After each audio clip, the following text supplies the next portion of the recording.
So let's me explain for you first of all an very interesting story right. कभी कभी क्या है, जब आप चल रहे होते हो okay, walking, during the walking specially during the walking क्या होता है, first of all what you do is you will see some object. For example आप चल रहे हो और आपने किसी शॉप के अंदर, किसी मैगज़ीन के अंदर राइट, आपने क्या देख लिया, बहुत ही ज़बरदस्त सा। For example according to your interest आपने कुछ देख लिया। For example according to my interest, जब मैं वॉक कर रहा होता हूँ ओके, मैंने क्या देख लिया रास्ते में कि मैंने देख लिया एक ज़बरदस्त सा फॉर एग्जांपल बुक पढ़ा हुआ है okay, book of USMLE step 2 right. Now जाहिर सी बात है, मेरे लिए, मेरे जैसे इंसान के लिए USMLE step 2 this is my crush right. तो अब USMLE स्टेप 2 को मैंने देख लिया एक शॉप के अंदर, फाइन, एक स्टेशनरी शॉप के अंदर, and I am constantly looking at the book okay which is present in the shop। अब मैं इस बुक की तरफ देखता भी जा रहा हूँ और एट द सेम टाइम मैं वॉक भी करता जा रहा हूँ, आगे की तरफ मैं वॉक कर रहा हूँ ओके फाइन। और मेरी जो आंखें हैं ना, मेरी जो आंखें वो बिल्कुल फिक्स्ड किसकी तरफ देख रहा है, USMLE स्टेप 2 की तरफ राइट।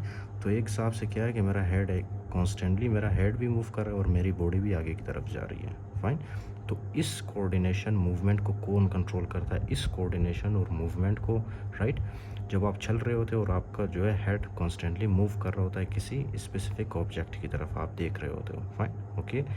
तो इस दौरान जो आपकी बॉडी के अंदर जितना भी जॉइंट्स के अंदर, लिगामेंट्स, मसल्स के अंदर जो coordination, movement, posture, balance, tone जो मेंटेन होता है ना, वो कैसे मेंटेन होता है, वो आपके सेरिबेलम के थ्रू होता है fine okay. I will explain for you the pathway now okay right.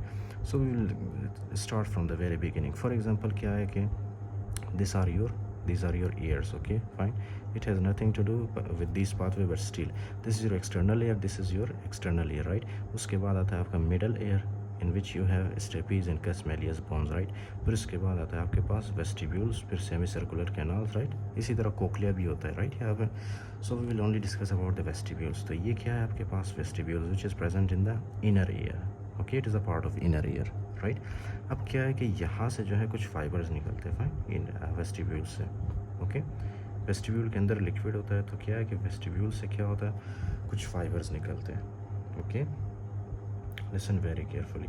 तो ये फाइबर्स क्या है, किसी तरह से ये आते हैं हमारे ब्रेन स्टेम के अंदर फाइन। ये फाइबर्स आते हैं हमारे ब्रेन स्टेम के अंदर, कुछ फाइबर्स इनमें से जाते हैं हमारे यहाँ पे न्यूक्लियस के अंदर ओके फाइन। कुछ न्यूक्लियस के अंदर जाते हैं और कुछ फाइबर्स इसको क्रॉस करके डायरेक्ट आगे की तरफ जाते हैं फाइन ओके। कुछ फाइबर्स यहाँ से जाते हैं बिल्कुल आगे की तरफ राइट। और ये जो आपको नज़र आ रहा है right, what is this called, this is called as the inferior cerebellar peduncle right. This is inferior cerebellar peduncle, inferior cerebellar peduncle right. अच्छा, तो ये देख रहे हो आप, ये फाइबर्स आते हैं इंफीरियर सेरिबेलर पेडंकल के अंदर राइट। इंफीरियर सेरिबेलर पेडंकल के थ्रू ये पहुंच जाते हैं हमारे फ्लोक्यूलो नोडुलर लोब में। अगर आपको पता हो, लास्ट लेक्चर में मैंने बताया था कि ये वाला एरिया क्या है, फ्लोक्यूलो नोडुलर लोब फाइन। तो यहाँ पे आके ये फाइबर्स टर्मिनेट होते हैं और कुछ फाइबर्स यहाँ से मतलब होते हुए फाइन, यहाँ से होते हुए ये आते हैं हमारे कहाँ पे, इंफीरियर सेरिबेलर पेडंकल को क्रॉस करके फ्लोक्यूलो नोडुलर लोब में आते हैं fine. This is your flocculonodular lobe. यहाँ से फिर क्या होता है, यहाँ से एक और न्यूरॉन आता है फाइन। ये और दूसरा जो न्यूरॉन है ये क्या करता है, ये यहाँ पे इस न्यूक्लियस को स्टिमुलेट करता है। ये जो रेड कलर में आपको नज़र आ रहा है right, this is a nucleus. What is the name of this nucleus, this is fastigial nucleus okay. This is fastigial nucleus और deep nuclei of the cerebrum, fastigial nucleus कहते हैं इसको ओके। तो ये फेस्टिजियल न्यूक्लियस स्टिमुलेट होता है fine. अब vestigial nucleus जब स्टिमुलेट होता है उसके बाद यहाँ से फाइबर्स निकलते हैं फाइन। और ये फाइबर्स कहाँ से निकलते हैं, यहाँ से नहीं, सुपीरियर सेरिबेलर पेडंकल से निकलता है, discussed in the last lecture. तो ये फाइबर्स निकलते हैं, यहाँ पे आसानी के लिए बता रहा हूँ राइट। यहाँ से फाइबर्स निकलते हैं और ये फाइबर्स आते हैं हमारे कहाँ पे, इस न्यूक्लियस के अंदर राइट ओके फाइन।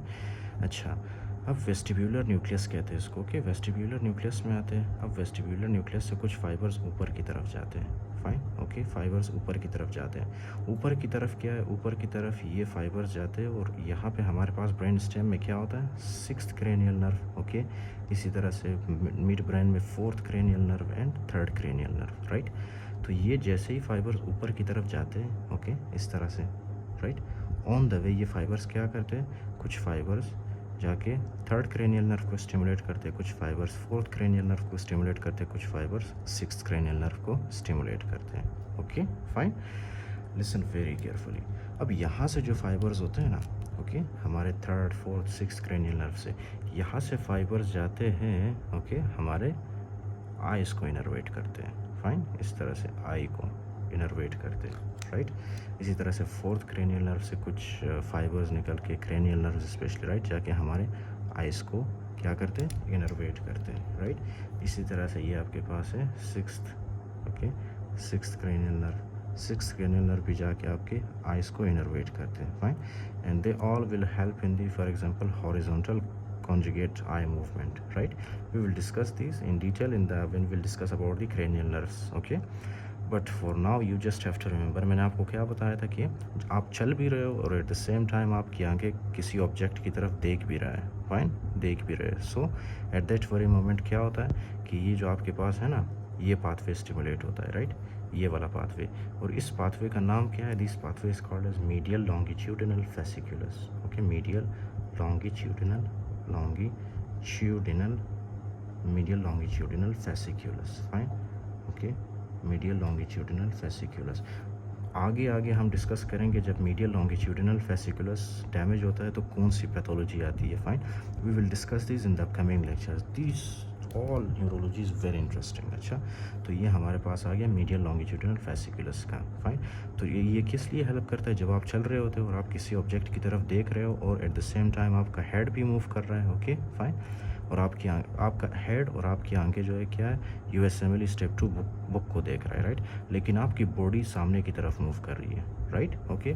आपका हेड इस साइड है लेकिन आपकी बॉडी उस साइड मूव कर रही है, fine. So at that time कौन सा वाला हमारे बॉडी के अंदर सिस्टम एक्टिवेट होता है? Medial longitudinal fasciculus, okay. और उसका पाथवे क्या है ये भी मैंने आपके लिए एक्सप्लेन किया है। Understood now, right. अच्छा, कुछ फाइबर्स ऊपर की तरफ जाते हैं, कुछ फाइबर्स जो है ना यहाँ से बिल्कुल नीचे की तरफ आते हैं। ये जो रेड फाइबर्स जा रहे थे ना, फाइन, ओके। सो यहाँ से कुछ फाइबर्स नीचे की तरफ भी आते हैं और वो क्या करते हैं, वो हमारे स्पाइनल कॉर्ड को जाके इनर्वेट करते रहे। स्पाइनल कॉर्ड से फिर कुछ फाइबर्स निकलते हैं इस तरह से, और वो फाइबर्स कुछ हमारे फॉर एग्जांपल हमारे लेग्स में जाते हैं, ओके, राइट।